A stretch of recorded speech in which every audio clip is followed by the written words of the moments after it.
Cette forêt dense pourrait être ici, ici, ou même ici.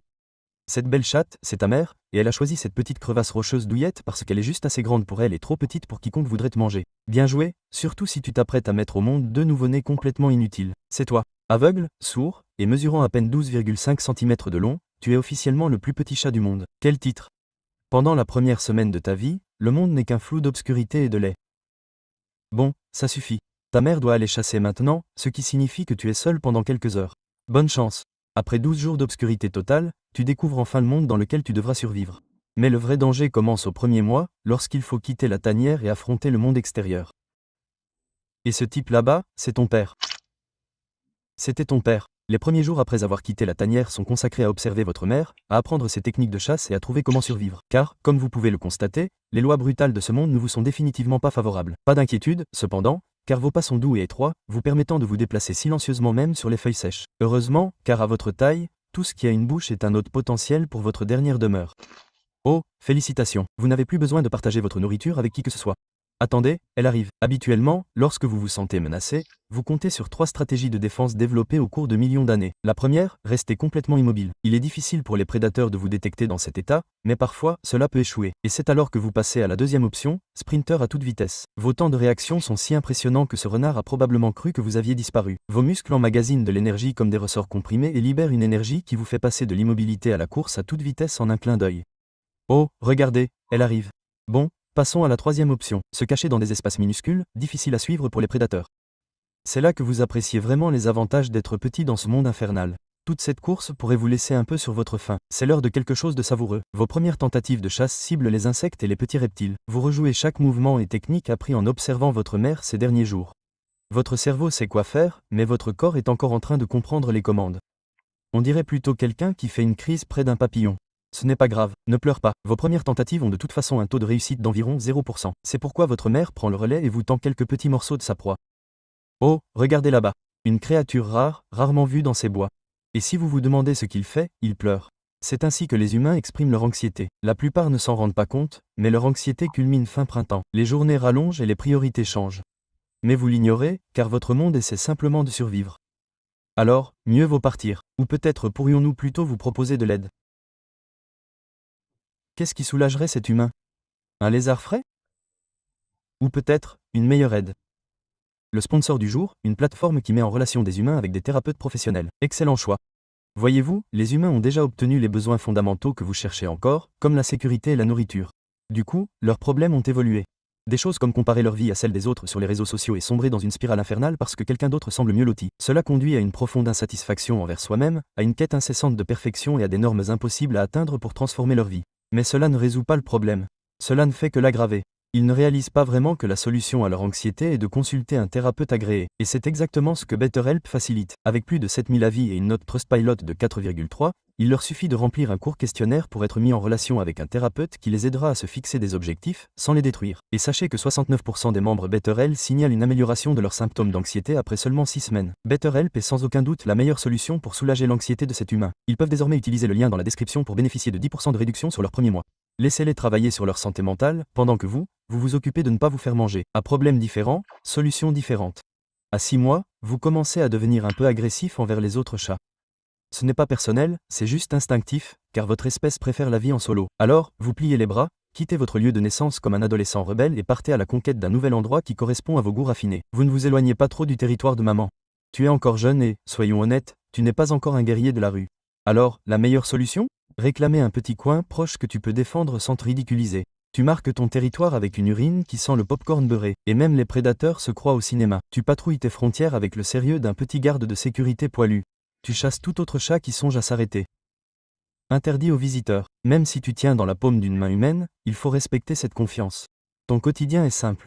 Dormir toute la journée dans des endroits où personne ne penserait à regarder, puis ressortir au crépuscule pour t'entraîner à être terrifiant à échelle miniature. L'éclat vert vif de ton lucidum scotché est une couche réfléchissante derrière ta rétine qui te donne une vision nocturne environ 6 fois plus sensible que celle d'un humain. Tes oreilles peuvent capter le souffle d'une souris à 15 mètres de distance. Pas mal pour un animal dont les oreilles sont de la taille d'un ongle. Voilà. Parlons de cette technique de chasse. Tu traques ta proie avec l'intensité d'un tueur en série, une patte à la fois. Ton corps est si près du sol que tu fais presque une marche militaire. Puis tes minuscules mâchoires se referment sur une souris 2 fois plus grosse que ta tête. Tu es peut-être petit, mais tes dents sont acérées comme des aiguilles et ta morsure est étonnamment puissante pour un chat qui pèse moins qu'un sac de sucre. Le dîner est servi si tu parviens à le ramener sans trébucher. Les jours passent, dormant à la lumière du jour, chassant dans l'obscurité et t'entraînant dur. Petit à petit, tu t'améliores non pas à chasser, mais à courir et à te cacher. Oui, c'est là ton véritable talent, affiné au fil des ans. Mais revenons un peu en arrière et voyons comment tu en es arrivé là. Oh, je ne voulais pas aller aussi loin, mais maintenant que nous y sommes, fais la connaissance de tes cousins extrêmement éloignés, les premiers membres de la lignée des pionniers. Alors que la plupart s'efforçaient de devenir le prochain prédateur suprême, ta branche de la famille avait des idées différentes. Voyez-vous, la plupart des chats suivaient le schéma évolutif standard. Grandir, devenir plus fort, devenir plus effrayant. Pendant que les grands félins se disputaient le droit de manger les cerfs, vos ancêtres vivaient dans les reliques écologiques, des micro-niches où personne d'autre ne pouvait physiquement s'intégrer. Je regrette de vous l'apprendre, mais la réussite de votre famille ne résidait pas dans la férocité. Elle résidait dans le fait de passer inaperçu. Vos ancêtres ont subi la pression évolutive davantage du fait de la chasse que de celle-ci. Ceux qui faisaient du bruit ou prenaient trop de place devenaient la proie des autres. Ce qui reste après des millions d'années de ce genre de pression, c'est la version féline du minimalisme. Dépouillé, silencieux et optimisé. Moins de muscles, mais plus d'efficacité, telle était votre stratégie génétique. Un corps plus petit signifie des besoins caloriques moindres. Une vie durable et des environnements saisonniers où la nourriture n'est pas toujours abondante. Au fil du temps, vos ancêtres ont appris à grimper aux branches fines, à sauter avec précision et à naviguer dans une végétation si dense qu'elle rendrait les autres chats claustrophobes. Et malgré votre apparence de chat tigré rétréci au lavage, vous êtes génétiquement plus éloigné des chats domestiques que ces grands félins de la jungle. Vous n'êtes pas un mini-chat domestique devenu sauvage. Vous êtes le produit d'une stratégie évolutive complètement différente. Tandis que vos cousins éloignés devenaient des lions et des tigres, vos ancêtres ont adopté l'approche inverse, rétrécissant et disparaissant dans les sous-bois. Et cette stratégie a fonctionné, ou plutôt a fonctionné, car aujourd'hui votre espèce compte moins de 10 000 individus matures. Aucune population locale connue ne dépasse 1000 adultes, car vous êtes dispersés dans des zones forestières disparates en Inde, au Sri Lanka et au Népal. Alors, après des millions d'années d'évolution, vous disant plus petit, plus silencieux, plus sournois, vous voilà en train de grignoter quelques insectes et minuscules lézards pendant que vos cousins éloignés vivent le rêve, se régalant de cerfs et de buffles. Mais parfois, vous réalisez qu'être invisible est en fait la meilleure option. À 12 mois, tu es officiellement adulte et encore plus adorable. Tu pèses 1,6 kg et tu t'étires jusqu'à environ 35 cm, sans compter ta queue, qui ajoute 15 cm. Tu es un chaton pour toujours, ce qui paraît mignon jusqu'à ce que tu réalises qu'il te faut encore survivre dans un monde où tu es de la taille d'un anka pour presque tout.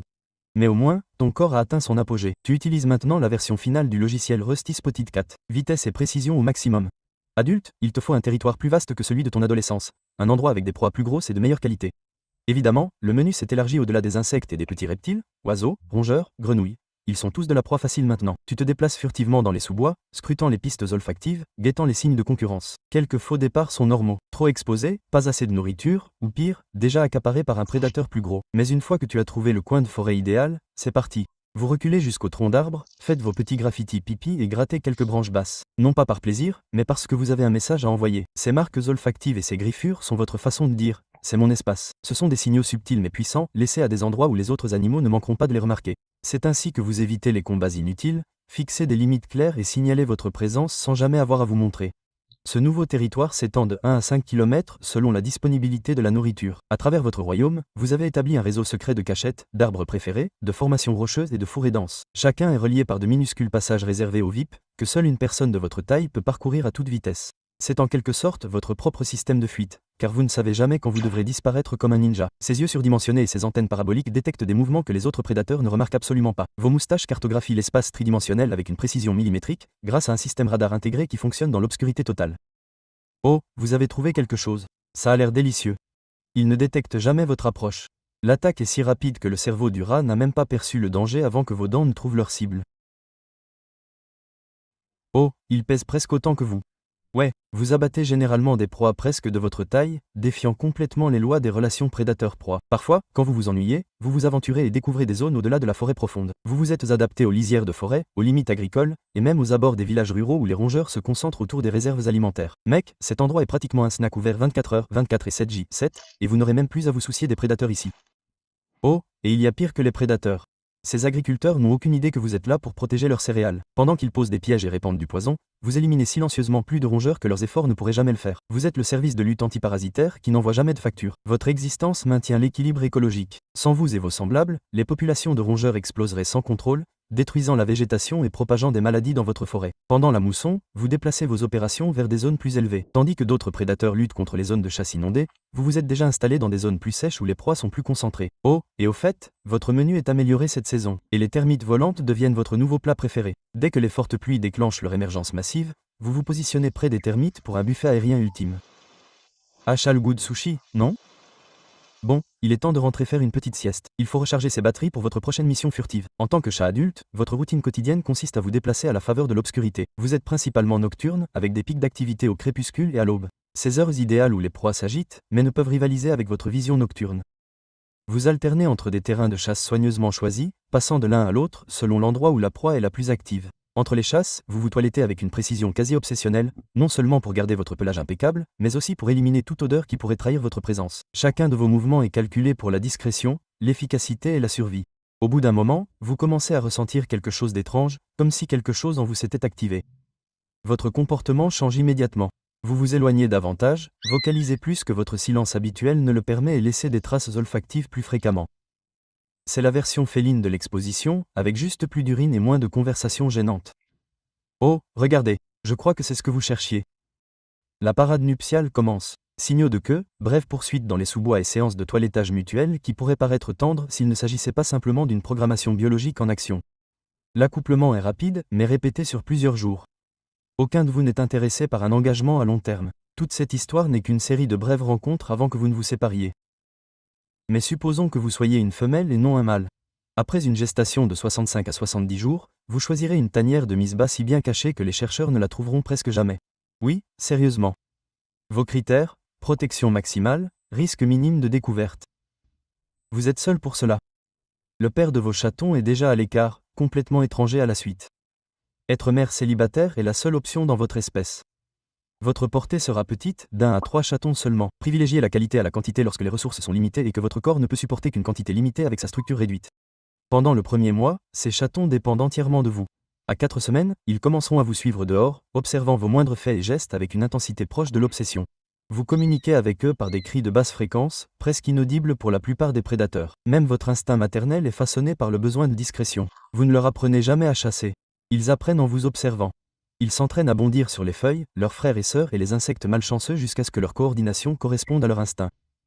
Ils finiront par partir. Sans cérémonie, sans fanfare. Un jour, ils ne reviendront plus dans votre tanière, s'étant éclipsés pour établir leur propre territoire.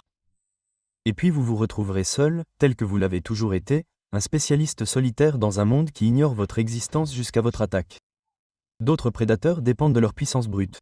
Vous avez développé quelque chose de mieux, la capacité de vous aplatir complètement, de vous glisser sous les débris ou entre les rochers tout en traquant vos proies, et le code de triche ultime pour accéder à des espaces inaccessibles aux autres chasseurs. 3 ans plus tard, vous avez atteint le stade avancé de la vie de chat tacheté rouillé. Votre expérience l'emporte désormais sur la vitesse brute. Mais quelque chose semble différent. Vos terrains de chasse changent. D'étranges odeurs remplissent l'air, âcres et surnaturelles, et le sol tremble de rythme mécanique. Des rugissements lointains ont dispersé les oiseaux et fait disparaître les proies. Puis les humains sont arrivés avec des appareils qui sentaient les arbres, envoyant des fracas tonitruants à travers votre territoire. Chaque jour, ils s'enfonçaient plus profondément dans votre monde. Au début, vous vous êtes adapté, changeant d'itinéraire, évitant les zones de destruction et trouvant de nouveaux refuges. Vous avez toujours su vous adapter. Mais les changements s'accélèrent. Le sous-bois dense qui offrait des abris de chasse parfaits a disparu. Votre réseau de sentiers ne mène nulle part. Juste de la terre nue et des souches là où se dressait autrefois la forêt. Les frontières du territoire s'arrêtent à la terre fraîchement labourée. Le réseau alimentaire se défait. Les rongeurs fuient, les oiseaux se déplacent et même les insectes se font rares. Vous vous développez dans des zones inconnues, mais la concurrence est féroce, d'autres créatures cherchant refuge face à la même destruction. Vous êtes contraint de vous réfugier dans des habitats marginaux, trop exposés et trop dangereux. Vos chasses deviennent désespérées et infructueuses, et ces muscles, autrefois préparés à une vitesse explosive, s'atrophient à mesure que les repas se raréfient. Un matin, d'énormes machines approchent. Les vibrations du sol vous font trembler les os. Vous fuyez, abandonnant votre dernier habitat propice. Vous vous retrouvez sur un terrain inconnu et dans des champs où se dressaient des forêts, avec seulement de minces bandes de végétation entre de vastes espaces ouverts. La nuit apporte de nouveaux dangers, lumières aveuglantes filant sur des rivières noires impitoyables. Eh bien, ce monde devient de plus en plus étrange. Vos avantages évolutifs sont inutiles dans ce paysage exposé. Vous traversez une de ces rivières noires. Oh, ce n'est pas une rivière. Attendez, quelque chose se rapproche. Le conducteur ne s'arrête pas, il ne remarque même pas ce qu'il a heurté. Juste une ombre de plus, trop petite pour avoir de l'importance. La pluie lave les traces de sang, effaçant les preuves de votre existence, tandis que les machines continuent de dévorer la forêt à des kilomètres. L'UICN classe votre espèce comme quasi menacée, mais ce terme ne reflète guère la réalité. Votre avantage évolutif, l'invisibilité, est devenu votre faiblesse. Comment sauver quelque chose dont la plupart des gens ignorent l'existence? Et je me demande vraiment ce qui arrivera à ce monde après votre extinction, surtout que vous maintenez l'équilibre de l'écosystème en contrôlant le nombre de rongeurs et d'insectes qui détruisent les plantes et propagent des maladies. Quel dommage!